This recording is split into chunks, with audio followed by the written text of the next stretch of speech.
Sakal Gunaarnavasya Vande Guru Sri Charanarabindam.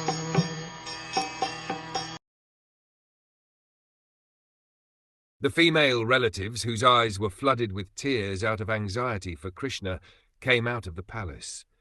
They could stop their tears only with great difficulty. They feared that tears would cause misfortune at the time of departure. There were hundreds of ladies in the palace of Hastinapur. All of them were affectionate to Krishna. All of them were relatives also. When they saw that Krishna was going away from the palace for his native place, they were very anxious for him, and as usual tears began to roll down their cheeks.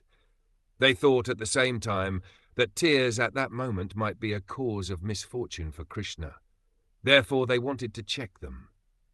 This was very difficult for them because the tears could not be checked.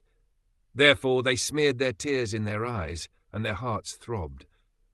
Therefore ladies who were the wives and daughters-in-law of those who died in the battlefield never came in direct contact with Krishna.